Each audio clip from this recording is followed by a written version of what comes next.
I feel you. I feel you. Okay, so this is, I think this is kind of one of the coolest parts of this entire chapter because it's so relevant. So we know that amino acids, right? We think proteins, we think the standard biomolecules that are really important. But there are derivatives of amino acids that we don't really think about it as being derivatives of amino acids. And so that's what we're going to focus on. And we're going to kind of focus on disorders today, which I find super, super interesting. Yeah, like, see, I'm not the only one. I feel good. So we need amino acids to make heme. Where do we have heme? Blood, hemoglobin, right? What? That was weird. Hemoglobin. Okay. What else? If it's hemoglobin, also in the muscles, myoglobin. And then what else has heme in it? We've talked about it, but like, yes, cytochromes. But like we briefly touched on it, right? You can actually make nucleotides out of amino acids. Your own purines, pyrimidines, you can make them out of amino acids. It just depends on what the cell has, what it's going to do.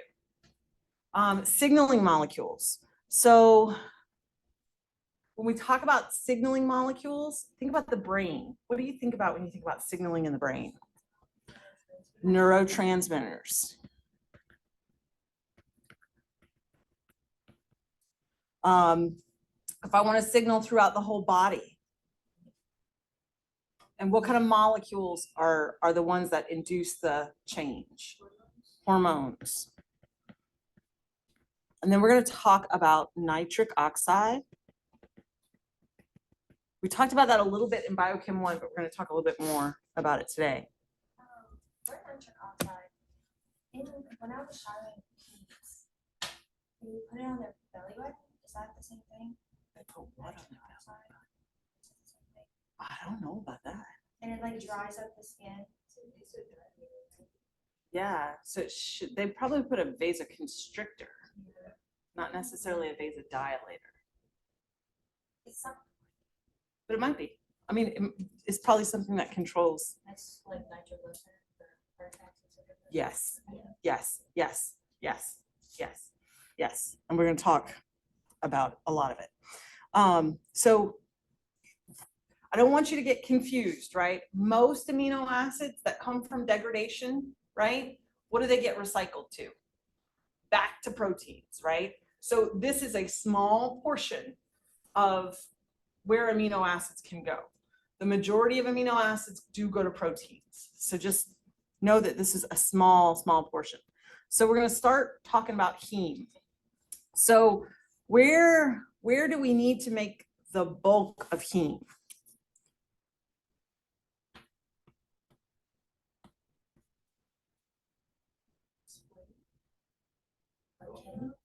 Where do you make red blood cells?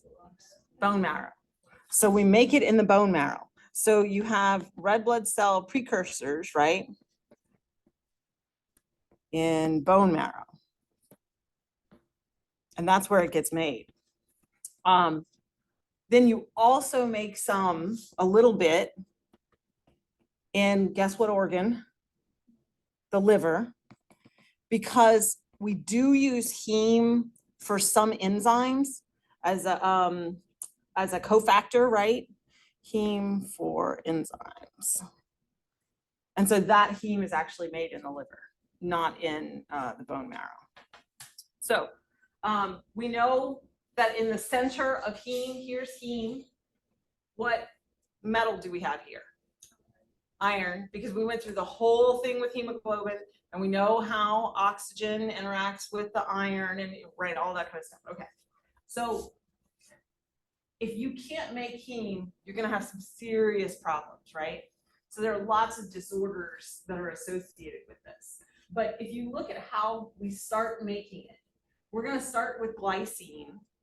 and succinyl-CoA. So do you have to memorize the whole pathway? No. But you have to kind of know where we are, right? We're in either the red blood cell precursor cells in the bone marrow or the liver, and we're going to have to do part of this pathway in the mitochondria and part of the pathway in the cytosol. And you need to know, what amino acid do you need to start with? Glycine. So glycine in combination with succinyl-CoA will make the amino levulinate. So this one, we're going to lose a carbon. We're going to lose the CoA off of succinyl-CoA. Then we export it out of the mitochondria. And now we're in the cytosol. Okay. So now you have this molecule that turns it into and I always get this, but you know bilirubin, right? So that's where the bili comes from. But the porphyrins, you know, the porphyrin disorders. Have y'all heard about porphyrins? Talk a little bit about it today. Heard? Yeah. So we're going to make this molecule, and then we're going to make multiple of them, and we're going to combine them together to make this uroporphyrogenin, which is, the genin is always a precursor, right? Then we're going to put it back into the mitochondria and turn it into really heat. So it takes multiple iterations in order to make one full heme. So you don't have to know the big pathway, but you do have to know kind of generally what you need an amino acid, that kind of thing. But if you have a deficiency in heme biosynthesis, you're going to accumulate precursors, right? You're going to accumulate one of these precursors. And you know how we learned in Tay-Sachs disease, right? It's not that you can't make something. Like in Tay-Sachs, you're trying to degrade a lipid, not, and then you have a buildup of that precursor, not that you don't make the final product. That's not the bad thing. That's the same thing with the porphyrin disorders, is that if you have a mutation in one of the enzymes that's essential for this process, you start building up toxic intermediates. And we call any of those in that big group the porphyrin disorders. So if you've heard of porphyria, King George III, I think it was, he had porphyria. And they think that the myth of vampires was actually people who had porphyria, because you would see receding gums, right? So then their teeth would be more visible, longer, but they're not really longer. It was just a receding gum line. If you went out in the sun, you would start to, because of the precursors that were still in your bloodstream, you would have a reaction to UV light. And so you'd start to see like red lesions and stuff. So then vampires are, right, can't be out in the sunlight, right? So there's almost like a medical explanation. And so that's where they think the myth of vampires came from. Isn't that kind of cool? Yeah. All right, so if you think about some disorders, but before we think about some disorders, let's do a little sidetrack. So if you think about a person, right, and a person's body, how much blood do you have? Yeah, a couple of liters. 5. That's it. You have 5 liters of blood, right? More. Oh my gosh, I'm not sure. It'd be cool to know. Yeah, like what percent increase? Because it'd be different for every person. Yeah. But like, what's the percent increase for an average pregnant person? Like, say, like right before delivery, because that's when it would be max, right? That's a good question. I don't know. But babies, when they're born, only have like cups. It's measured in cups, the total amount of blood they have. Does it differ between like someone who's really Yeah. smaller? Oh, yeah. Yeah, absolutely. All right. So if you have 5 liters of blood, that gives you, about 30 trillion red blood cells. You don't have to remember these numbers, but I just want to use it to illustrate a point, right? So if you have 30 trillion red blood cells, every red blood cell is carrying hemoglobin, right? So if we extracted all of the heme that was in those 30 trillion red blood cells, you would have about 750 grams of heme. It's quite a bit of heme, right? How long do red blood cells last?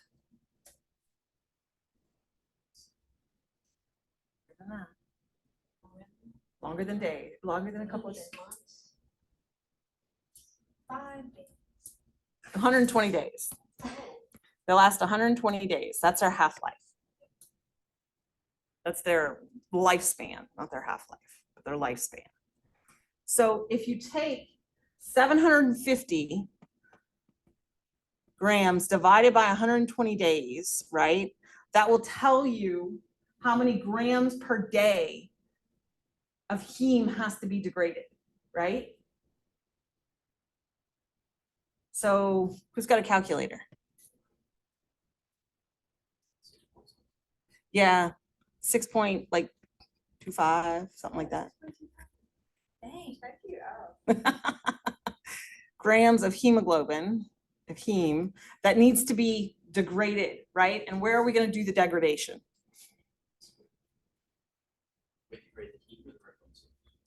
The heme. Liver. Liver is like that detox, that liver. Oh man, it's just so awesome, right? All right, so we're going to degrade it in the liver, and you end up having like this excess of heme, right? Like the body doesn't need that much heme, so it's got to get rid of it. So how are you going to get rid of it?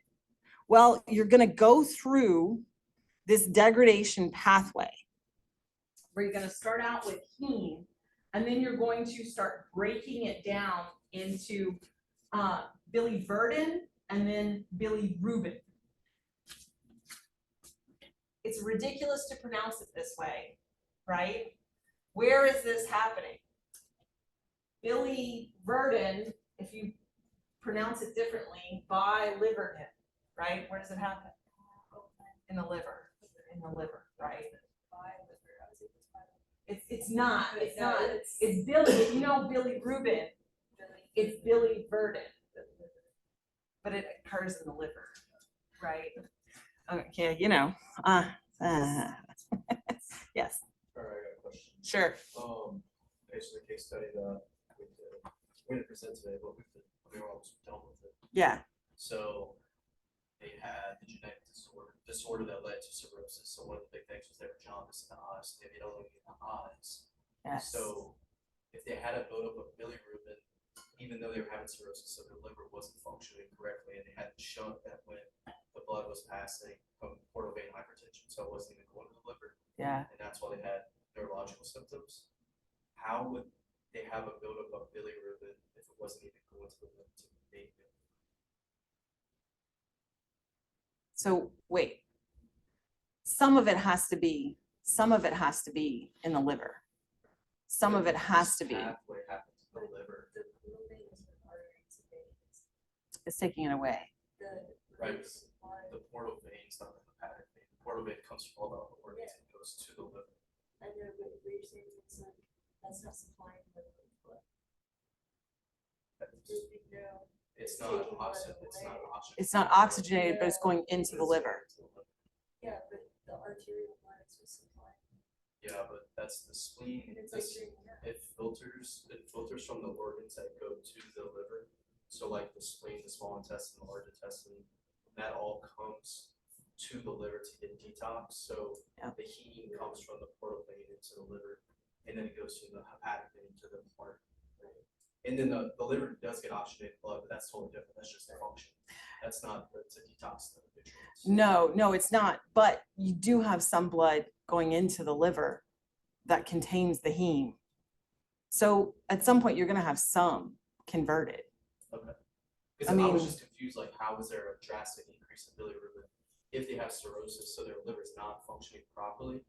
Mhm. Where does the excess come from? If it's coming from the spleen, from the portal vein, but the portal vein has portal hypertension, so then they make the shunt because they don't want to go through the portal vein.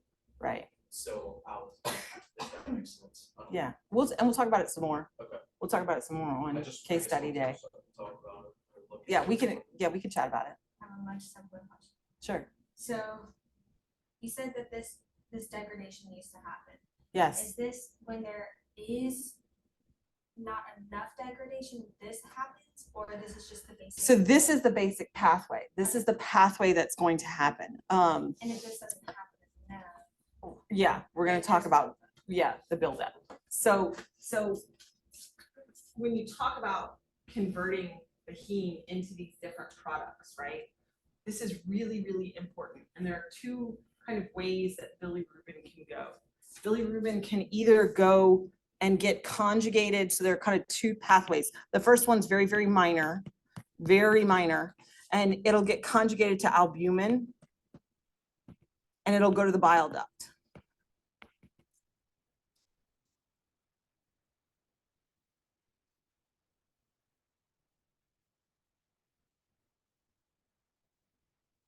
But most of it is conjugated with an acid, and that conjugation to the acid in the liver is what is going to help it to be removed. And so we can go two different ways, right? When you have your bilirubin, a lot of times what's going to happen is you can't metabolize it anymore. But there are bacterial, there are organisms, bacteria, that can. And so inside of your body, you're going to have the bilirubin get converted to urobiogenin, and then it can go and get turned into feces. That's what gives our feces the dark color, right? Or it can go to the kidneys and be secreted in the urine, which contributes to the yellow color of the urine. so say if you didn't have this, what color would our feces be?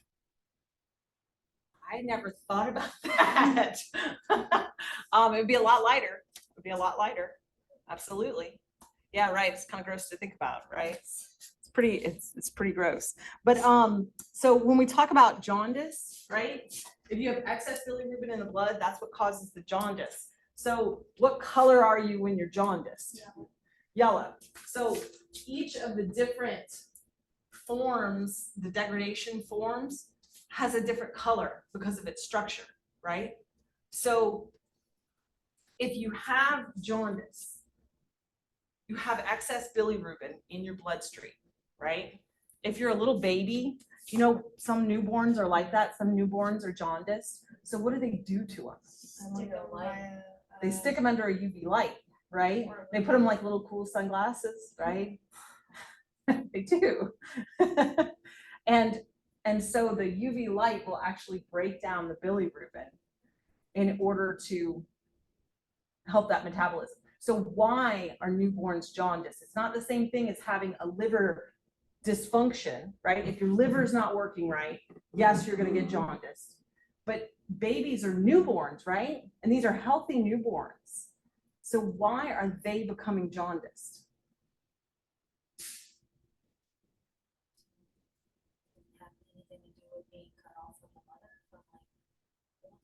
So when they're born, you have a set of genes that becomes upregulated. And sometimes that upregulation doesn't happen quickly enough.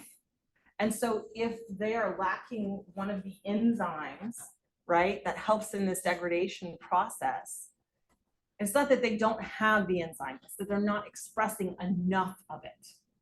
Then they build up the bilirubin and they're yellow. But do they have to stay under UV light forever? No, just until they catch up, right? And so they go a couple hours, you know, and then they don't need it anymore. So what does the UV light do? It just it physically breaks the bilirubin down. Yeah. But it's the same thing when you talk about a bruise. Did I show y'all that? No? If you look in the book, there's pictures of it, right? But if you get a big fat bruise, right? What is it at first? It's really dark, right? It's dark purple, right? What color is skin? Purple. Then what happens? It gets that like nasty green, right? It's gross. And then it starts getting yellow, and then it goes away. Oh, imagine that, right? Like, didn't you always want to know why? So what did you do? You broke open blood vessels and blood. So the red blood cells are losing their hemoglobin, right? And so as it gets broken down, that's the color change that you see. So is this pathway, I always think of pathways being very quick. Is this pathway? Oh, it's just so much. When you get a bruise. It's so quick, it's just a lot of. Correct. It's a quick enzymatic reaction, but there's just volume wise so much blood in a bruise. Right. Yeah. When someone had like liver function, like this liver dysfunction, and their enzymes are off and everything like that, they'll often come in and they'll be itchy.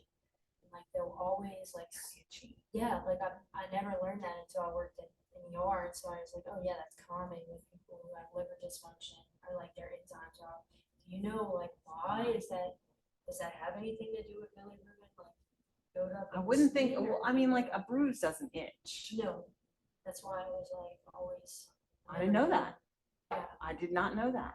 Yeah, so if you start itching, If you start. then it's either an allergic reaction. I have super sensitive skin, so like, no, I don't know.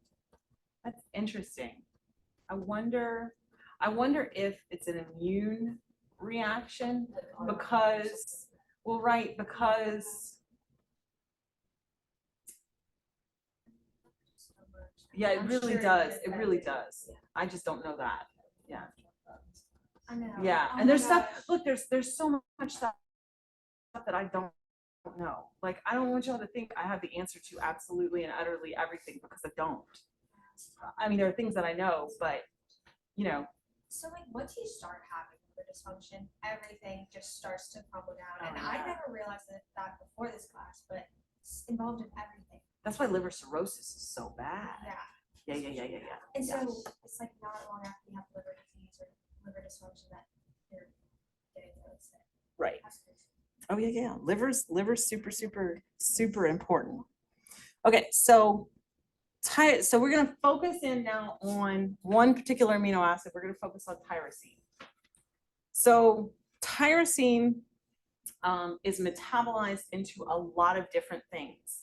The neurotransmitters, dopamine, epinephrine, norepinephrine, they're all acetylcholamines. So these, if you remember back from Biochem I, bind to those G protein coupled receptors. UP coupled receptors, right? And we're going to talk about the pathway and some disorders that result from improper synthesis or degradation. So if we start out with tyrosine, right? We know tyrosine is one of our aromatics that can be phosphorylated, right? It's a lot of times phosphorylated because it has that hydroxyl group. But when we look at tyrosine, if tyrosine is oxidized by tyrosine hydroxylase, you're going to make this molecule that we generally call L-DOPA. You heard of L-DOPA before? No? Some people, yes. So in relation to a disorder, Parkinson's. Okay, good, very good. All right. So we can take L-DOPA in our bodies and we can turn it into a couple of different things. We can turn it into dopaquinone, which we're going to talk about in a little bit, or we can take it and turn it into dopamine. So you have a specific subset of cells in your brain that are dopamine producing cells, right?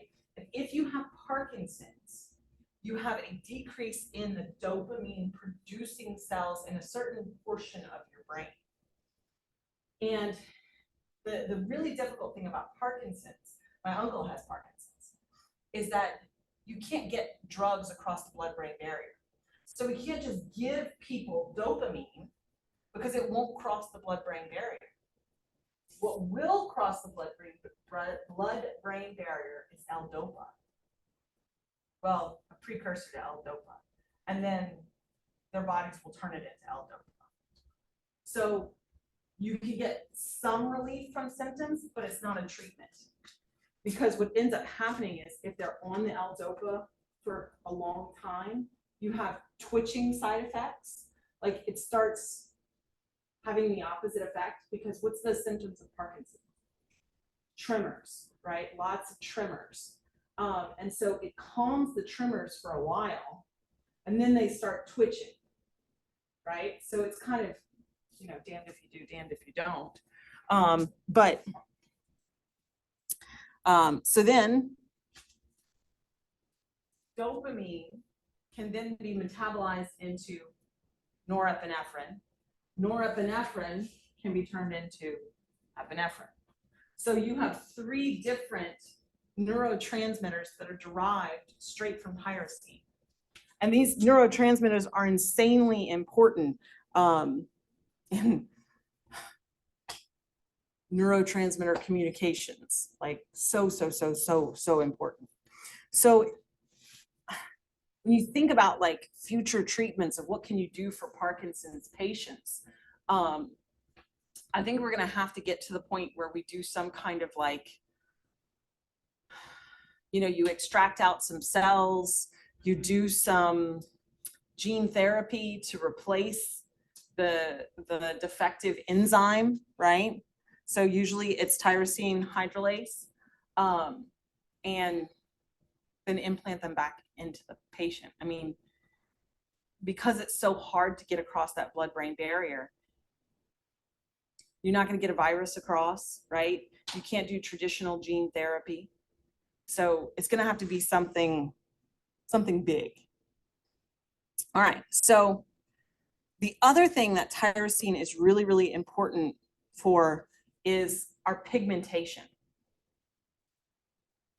So we know that tyrosine can be turned into dopaquinone, right? That was from the last slide. We can turn it into dopaquinone. It takes 2 enzymes to do this. If you are missing the second enzyme, which is tyranase, then you can have albinism. If it is a recessive disorder, so you'd have to have mutations in both genes. But we know that the dopaquinone turns into kind of 2 different melanins. There's the black and brown eumelanins, and then the red and yellow phomelanins. So our pigmentation is not just, you know, do you have this melanin or that melanin? It's really a combination. You have many different kinds. And so that's what gives you all the pigmentation. So if you prevent any of them from being made, what are you going to look like? You're going to have no pigmentation. So why do the eyes look red? It's no pigmentation in the eyes. So what you're actually seeing is the retina, the red retina at the back of the animal's eyes, right? But it happens in humans as well. So what do you have to worry about if you have albinism? You have to worry about cancer, right? So anything that's UV causing or UV sources, you have to really, really limit yourself. So you have to be very careful about always wearing long sleeves, always wearing long pants, wearing a hat everywhere you go. Like, oh, it is. So skin cancer is really big. Blindness. We have a lot of bleeding disorders in those. The other thing that's kind of related. So you remember we talked about PKU patients? Do you remember that? Maybe that was in the video? No, we talked about that in class, didn't we? No, that was in the video. That was in the video. So if you haven't watched the video yet, I talked about PKU, and PKU is the disorder when you cannot convert phenylalanine to tyrosine. Because we say that tyrosine and phenylalanine we can't make. Sorry. Tyrosine and phenylalanine we can't make. The more complex the amino acid, we're not going to make it. It's an essential amino acid we have to consume, right? So if you have a patient who has PKU, they can't make tyrosine from phenylalanine. So if they can't make tyrosine, they're not going to be making melanins. So a lot of times babies who are born with PKU initially have very light skin. And then as they get older, right, they're getting more phenylalanine from their diet. And so then they start to make more melanins. But it's kind of like one of those interesting things. Good. Yeah. So how do you feel like when someone has more melanin in their skin or darker skin versus someone who has lighter skin? Is there just a reaction that's more favorable because of? Well, sometimes you have more gene expression. Okay. Sometimes you do express this one, you don't express another enzyme that's required in those pathways.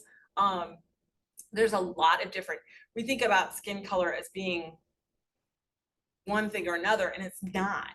It's really a massive collection of genes that regulate what our skin color is. And so if you have any variation in there, you're going to get lots of variations in skin color and tints, right? We're all not the same hue. Yeah. You might have more red, more yellow, So right? when you have like freckles and stuff like that, is that an accumulation of new melanin in your skin? Like You have, so I believe this one is where you have more of the, your melanocytes, like a local concentration of melanocytes that are making more of the melanin. Yeah. But I have to go and like double check that. I have to go double check that. Yes. So like everybody in my family, we're like if you look at baby pictures, we're all born like really light, like we have white, and our hair is really dark. And then my mom says most of us we don't get like our color until we're like 6 months. So is that kind of like what that is? Yeah, that's probably, it's like you look at baby pictures and we all like look white up until like 6 months, and then until your expression levels of the different genes that are controlling the different types of melanin like come up to speed. Yeah, absolutely. Yeah. I love it when it explains like things that y'all see on a regular basis. Does that have to do with like hair color and things? Uh-huh. too? Oh, yeah, Like yeah, eye yeah. color? Oh yeah. So that's why a lot of babies go on with blue eyes. Yes. And then they change over time. Mhm. Why do they not? What do you mean, why do they not? Like me, I have blue eyes. I still have blue eyes. Right. Right. Why would like Kennedy have blue eyes and then turn around and go, why would I have blue eyes? So because I'm a mutant. I'm a mutant. You're a mutant. Congratulations. So what's that? I had blue eyes until I was like 3. Really? To change, they turned like a green, like started to get brown. So I hadn't, like my mom thought I had blue eyes because they did, usually they change Sure. before that. Yeah. But it was like 2, they started to change, and 3, they were. Huh. So you just probably had like a delayed gene expression for whatever reason. so Yeah, it is really interesting. It's really interesting. Yeah. But you inherited a mutation from one of your parents, right? It's their fault. It's all the parents' fault. All right. So nitric oxide. So we talked about nitric oxide before being a vasodilator, right? So when we talk about nitric oxide, where did it come from? So you're going to start out with arginine, right? L-arginine. And you're going to convert it with 2 enzymes, nitric oxide synthase and there's 2 different enzymes, and it depends on what cell type you're in. right? If it's endothelial, if it's neuronal, if it's an inducible form, but you're going to metabolize it and you're going to make citrulline and nitric oxide. This is the cellular nitric oxide that's going to have an effect on the cells, right? So it's an oxidation reaction where we start with our arginine and we end up with nitric oxide. So depending on what cell type you're in, it's going to have these enzymes, the nitric oxide synthase is going to have a different effect. So if you're in endothelial cells, right? Where do we have endothelial cells? Or our blood vessels, right? So this is going to be vasodilation. Neuronal is going to be on neuronal signaling.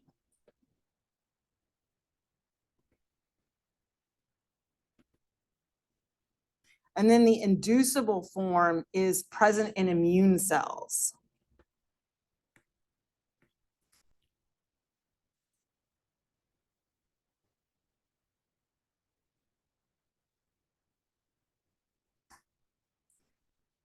So what we're going to do is we're going to look at the endothelial version. So if you remember back in chapter 8, something like that, right? It was nitric oxide would vasodilate due to activation of the cyclic GMP. Do you remember that? So if we kind of look at what happens, right? You're going to have some kind of a neuronal input that's going to signal to the cell to activate the endothelial cell. So this is the neuronal input. This is the usually acetylcholine neurotransmitter. So it comes in and it activates a G protein coupled receptor, right? We activate that G protein coupled receptor. It's going to metabolize. It's going to go through PLC.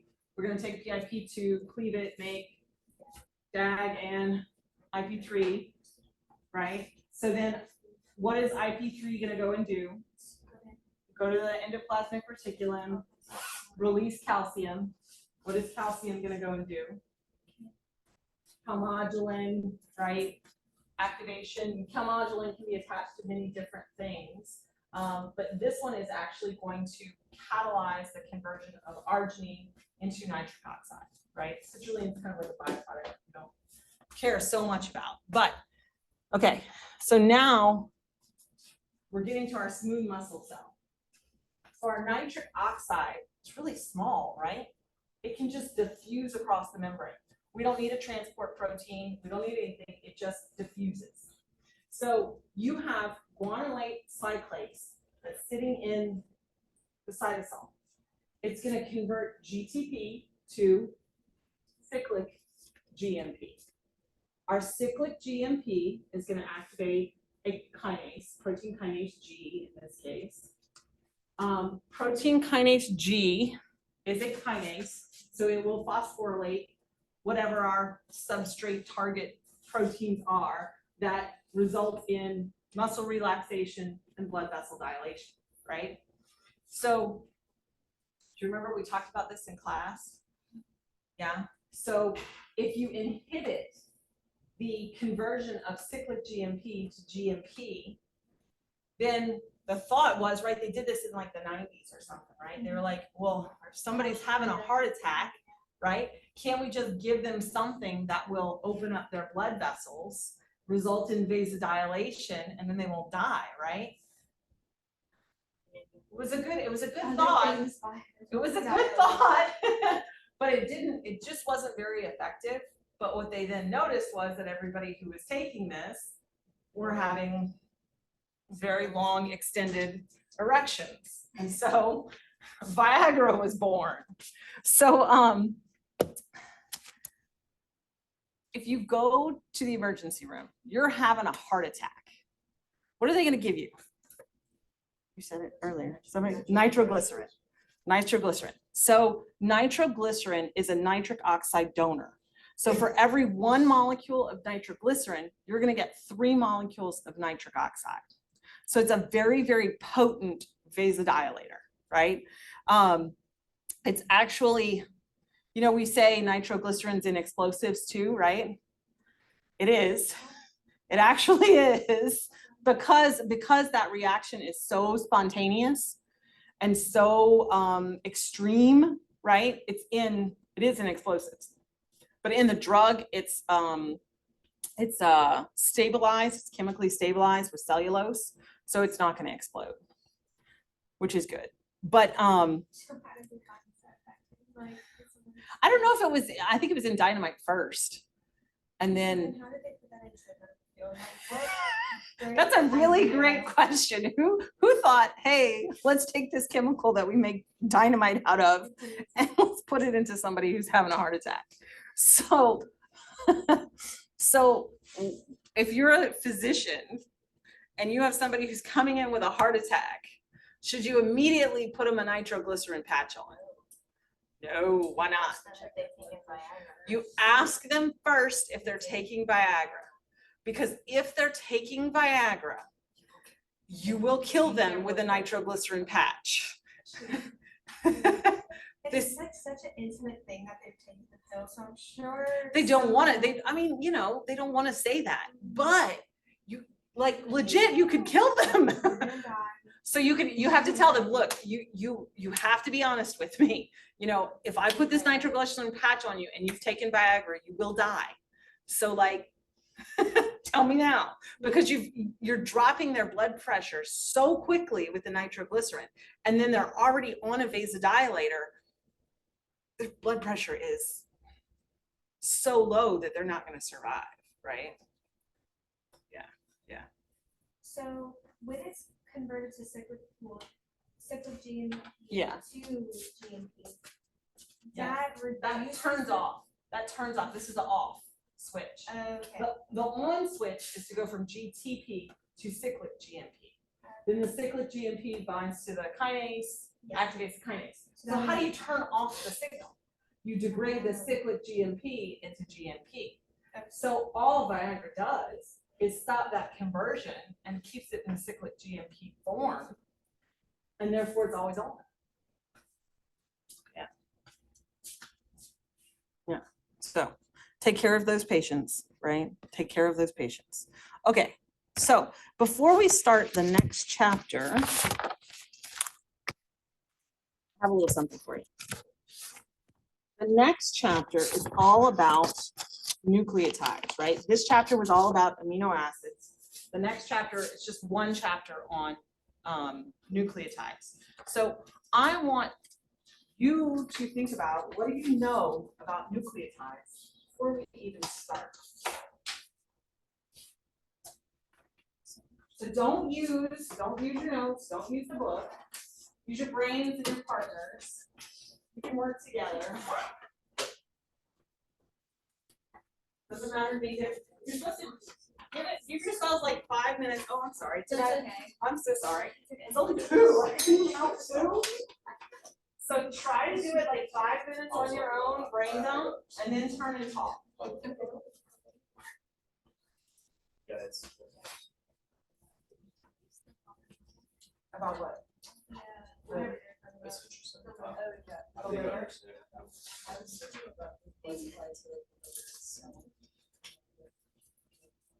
The job of the liver. Yeah. It makes sense. You can shut up. You know, Yeah. So- the things they have built billion digits, so they don't convert the billion digits. Does it turn this on?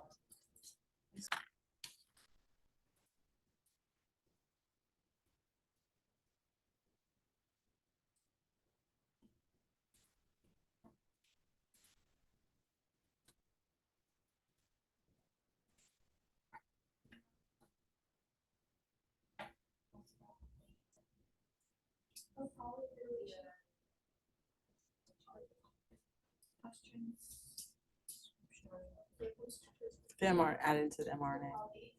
Mhm.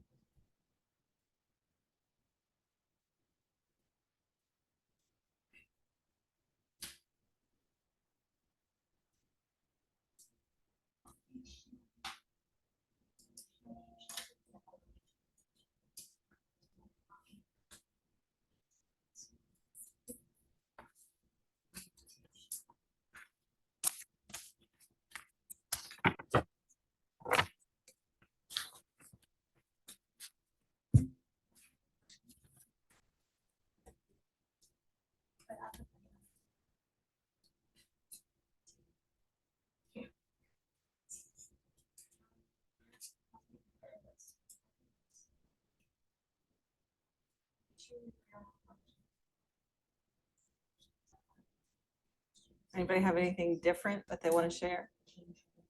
So your process is to make them Like genetic information, transfer of genetic information. Those would be cellular processes. Why did it go to sleep? Don't go to sleep.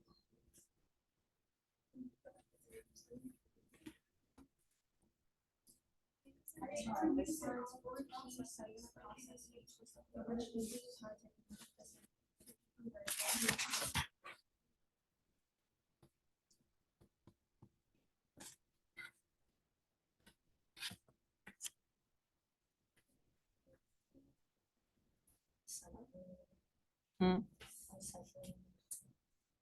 What do you mean recycling? Sure there's gonna be something else, and it's just something about nucleotides when we take something from it, break it up, use it for other functions. Yeah, I think there's about that. Like with the So what would you call that? what's it called, those? Glucose phosphate acid is what it gives you. Energy, that would fall under energy conversion. That would fall under energy conversion. Yeah, that makes the. Yeah. But like, what happens if you starve? You break up your nucleotides. You into will. acids. You will. You will break up anything in order to get energy. Yeah, no, no, no. So, girl gotta eat. Right? Always like. All right, so what did y'all get? What are the big ones? Y'all said DNA, RNA, right? In RNA, D, meaning like all mRNA, A. RNA, cRNA, yeah. yeah, okay, so I would say that's genetic information and transfer of genetic information. What else I got? Genes, ATP, GTP, all that good stuff. Okay, so ATP, GTP, what is that? Energy conversion. An energy source. So that would be energy conversion. That's Right. the process though, right? The function would be ATP is an energy source for cellular functions, right? And then that would be fall under the cellular process of energy conversion. Okay, what else? So making up, what are those classes of molecules called? Coenzymes. So making coenzymes, NAD plus, FAD, that's right. Neurotransmitters. So what kind of neurotransmitters?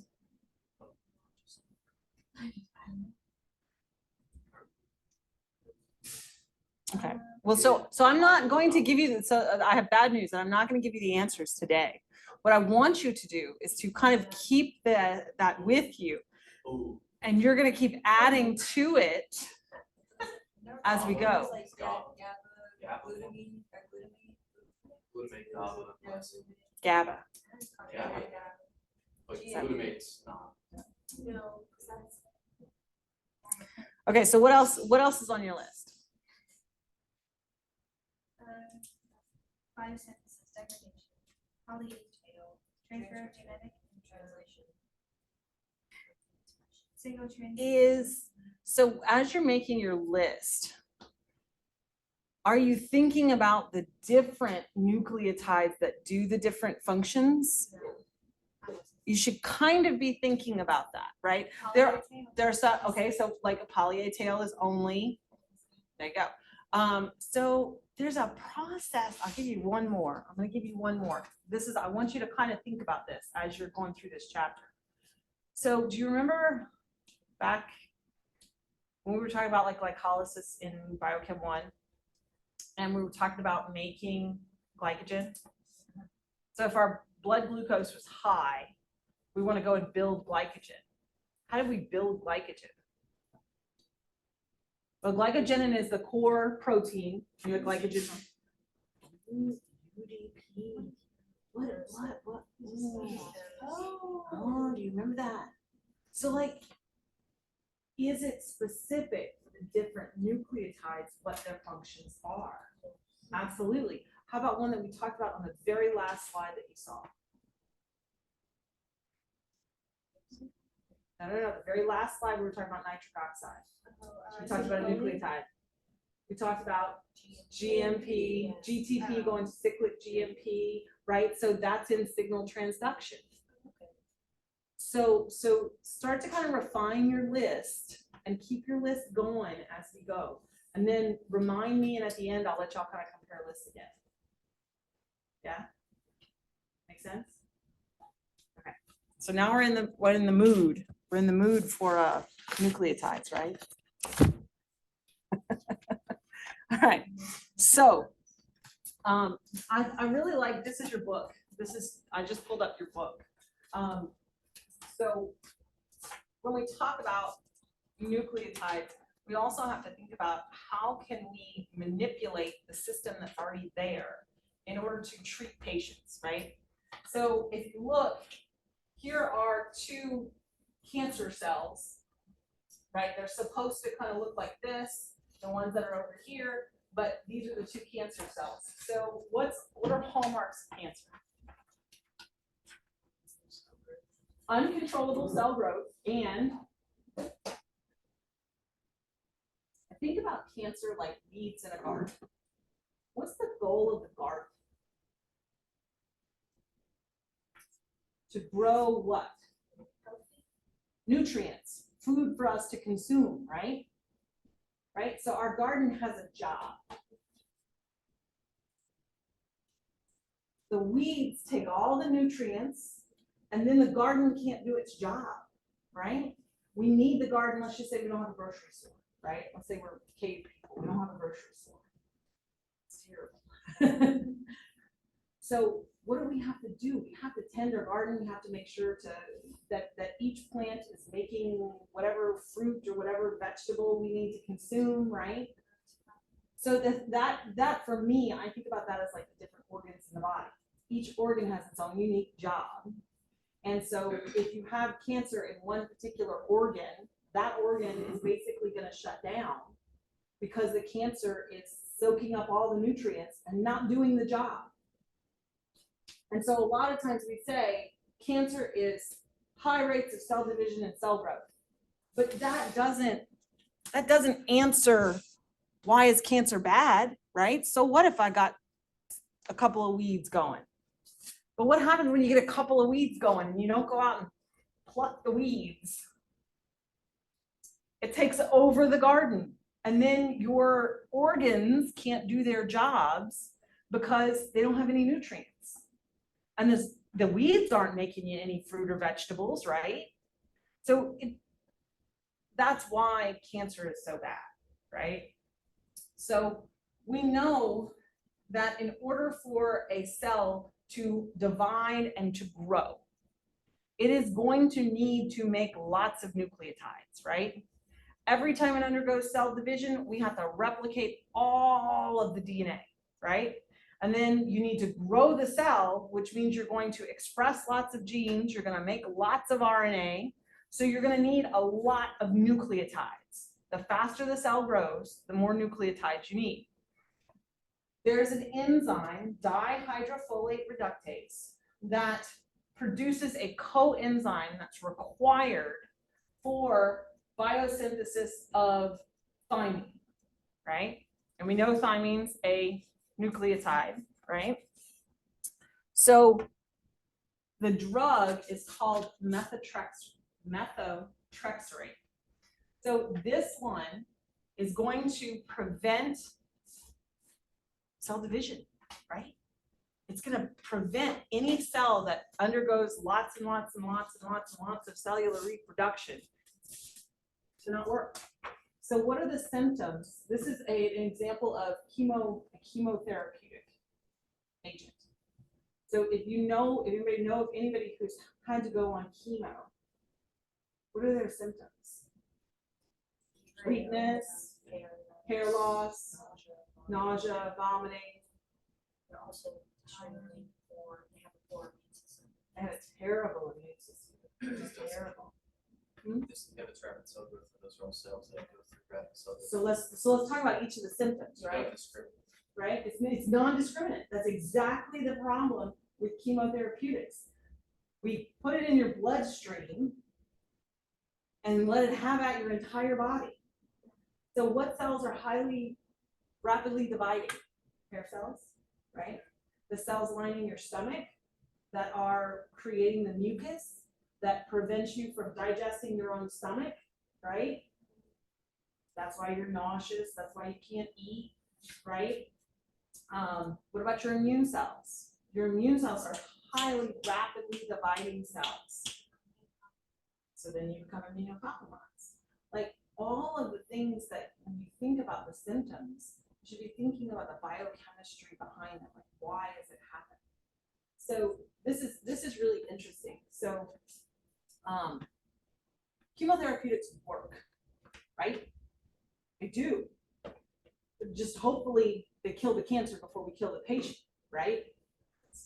It's terrible. It's terrible. Like my grandmother had cancer and she died cancer free, but from the treatment. I mean, she did. It is what it is. So what can we do to prevent that from happening again? We need to make it more specific. It works. We have something that works. So before my husband passed away, one of the things that he was working on, because he was a PhD in biochemistry as well.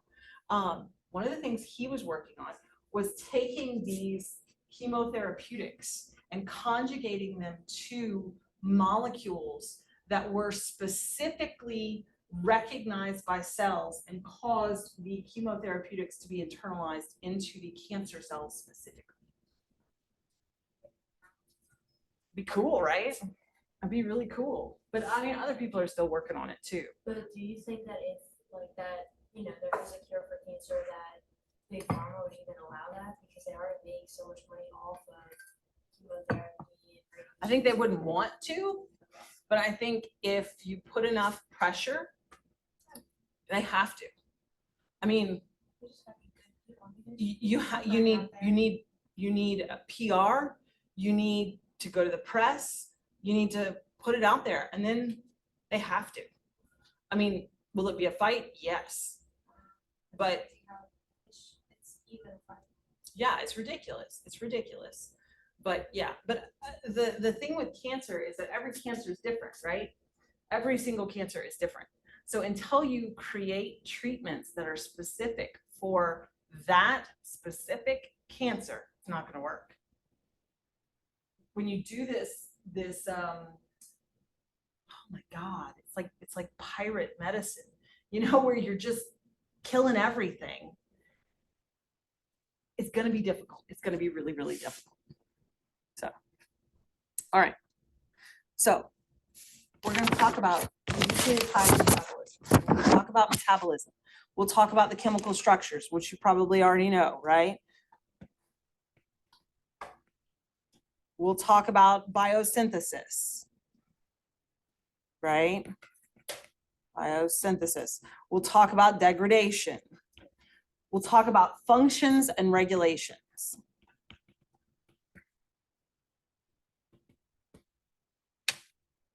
So we know that nucleotides are like one of those fundamental biomolecules that participates in freaking everything. Everything. So we have to understand how everything's connected, right? So before we talk about lots of notes, right? What do nucleotides turn into?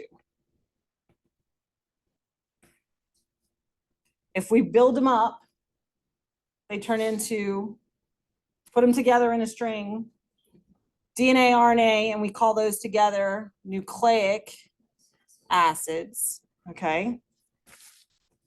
So what else do we need to get the nucleotides? Or could break down, I mean, you could do all these arrows as double-sided arrows. What do you need to make nucleotides? Ribose sugar.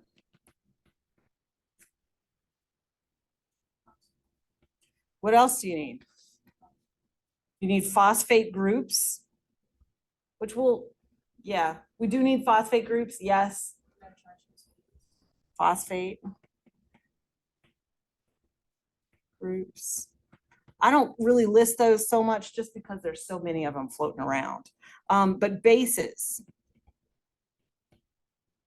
are nitrogenous bases. So if we have nitrogenous bases, you heard me say nitrogen, nitrogenous. So if I need to break down a base, how do I break down a base? It's got nitrogen. We're going to go through. Yeah. Okay. So you're going to go back and you're going to review the video that, that you had before, but it depends on if you're a purine or if you're a pyrimidine, basically how you're going to get that nitrogen out.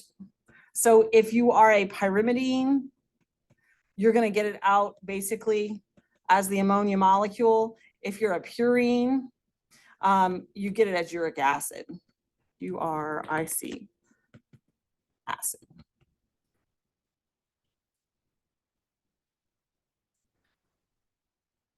So how do we get the bases?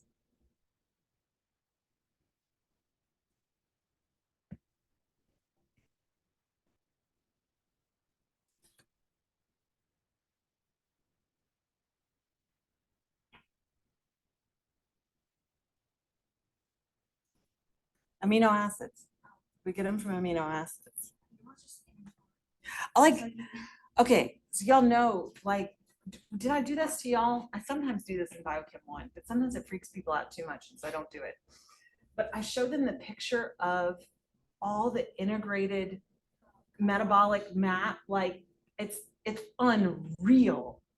But like, I find that so cool, but other people look at it and they're like, so like, I think I was freaking people out, so I stopped showing it. But maybe that's the Biochem II thing. Yeah, I'll show you next time. I'll break it down. Now you're seeing how everything's so interconnected. So then I can build up amino acids and I can make proteins, right? So you see how interconnected all of this is. Good and bad, right? Good and bad. All right, so what do we use nucleotides for? And these were kind of the ones that are listed on your handout, right? Energy conversion, signal transduction, coenzyme dependent reactions, and genetic information and storage. So we kind of know all this, right? Okay. So what is a nucleotide composed of? You have your base, your sugar, your phosphoryl groups, right? What's the difference between DNA and RNA? The hydroxyl on C2 position. It is an OH in RNA. It is a H in DNA. Good. Because it's deoxy. Am I looking at a purine or a pyrimidine on the screen? How'd you know that? It's got two rings in it. So look at the name. The name is short, the molecule's big. If the name is long, the molecule's small. Oh, okay. Okay. But if you're thinking about structure, and I'll show you some other tricks, right? So if I call this, what's a nucleotide? What's a nucleoside? So the whole thing is the nucleotide. The nucleoside, it does not have the phosphoryl group. So this is the nucleoside.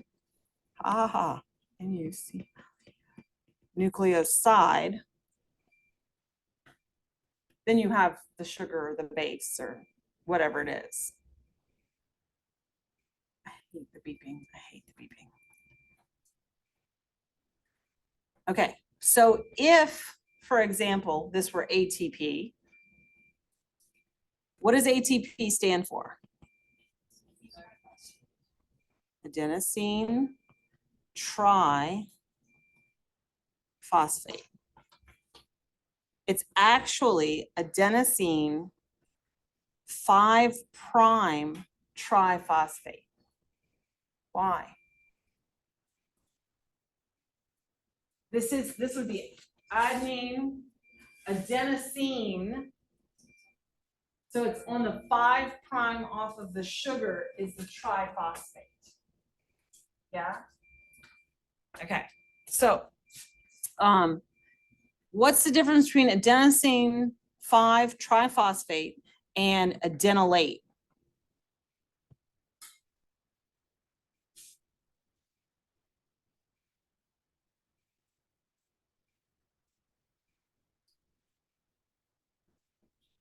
Same thing.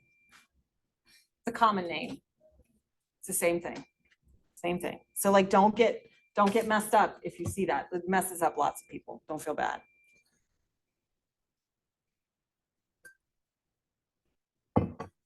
So why do we call it 5' and not just 5 triphosphate?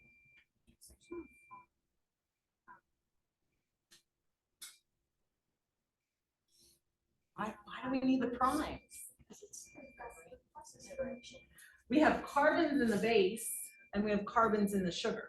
So basically we start with the base, then we add the sugar, then we add the phosphates. So these carbons are not primed, like they don't have a prime designation. These have the prime designation and there are no carbons here. So you don't have to say that, right? But it's a way to differentiate the carbons that are in the sugar versus the carbons that are in the base.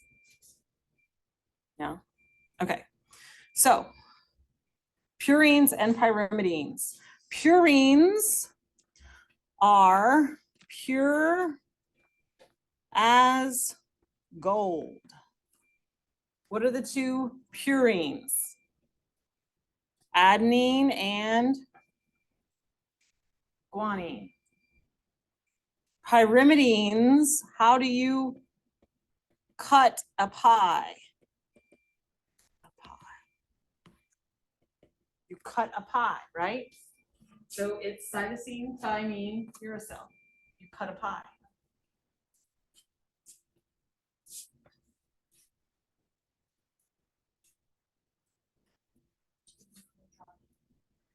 Yes. Okay, good. I need to learn. Yeah, Yes. some stuff. Figured out a Yeah. hack. Oh, yeah? Yeah, because MCAT says you don't get no. You do need to know them for the Go MCAT, you word do. shows. Yeah, please, please, please. So purines, adenine has no carbonyl, and guanine has 2. It usually has 2. Wait, no, adenine thymine has 2. Yeah. So adenine's paired to thymine and cytosine and guanine. So no carbonyl, thymine has 2, and thymine's the only one with 2. So that means the other ones only have 1. And then you can just look at the rings and say if it's 2 rings, it's going to be purine. If it's 1, then it's a pyrimidine. So I look at the carbonyls. And it So helps they me. don't make you draw it, No, you just have to. but you recognize have to it. be able to recognize it. So if it has no carbonyls, it's adenine. If it has 2, it has to be thymine, and the other ones have 1. But you can just look and see if it has 2 rings or 1 ring. That's how I remember it. I had a hard time like trying to figure it out. Well, uracil's gonna be just like thymine, so it's gonna have 2. Yeah. But it's just gonna be if it's.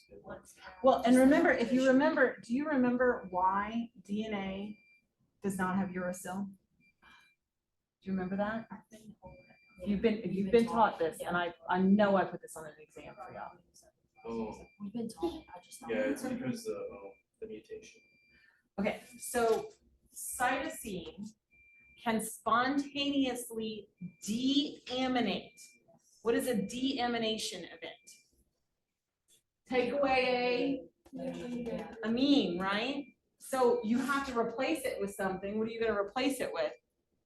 The carbonyl, which means you no longer have the double bond to the nitrogen, which makes that the NH, and it's the same otherwise. So if you just understand that cytosine can be deaminated to uracil, you now know cytosine and uracil. So, but you couldn't tell me that on an exam. Like you can't just say, we can't have uracil in the DNA because cytosine would be deaminated to uracil. I don't hear anything bad in there. Well, because they would change your.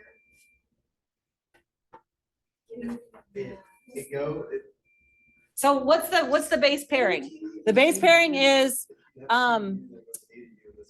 apples in the tree and cars in the garage. Y'all heard that before? Apples in the tree, cars in the garage.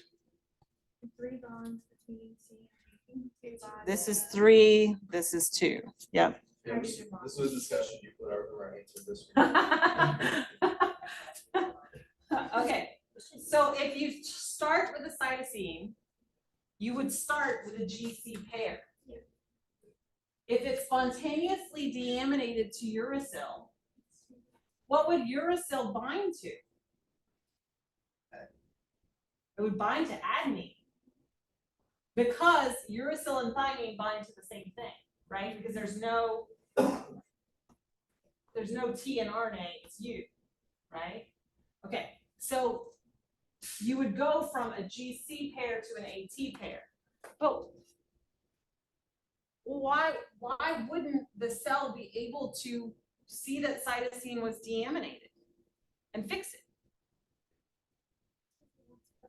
There's a proofreading. There's a proofreading mechanism in the cell that anytime there's a uracil, it plucks it out and replaces it with a what?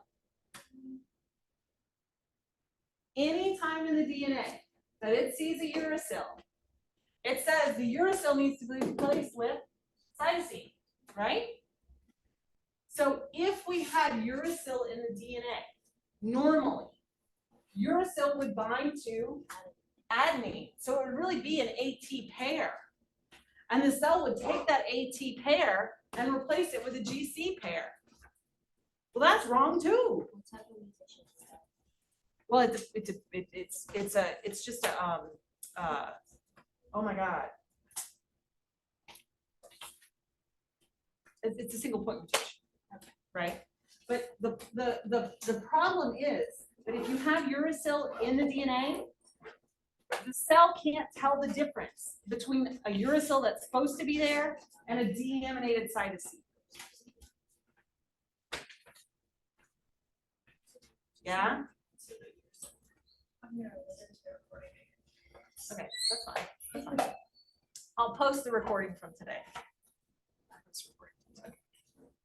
All right, questions? Good? All right, we'll pick up there tomorrow. Tuesday. So Tuesday we'll start with, Tuesday we'll start with 18 and we'll have the case study and it'll all be good. So case study next time. All right.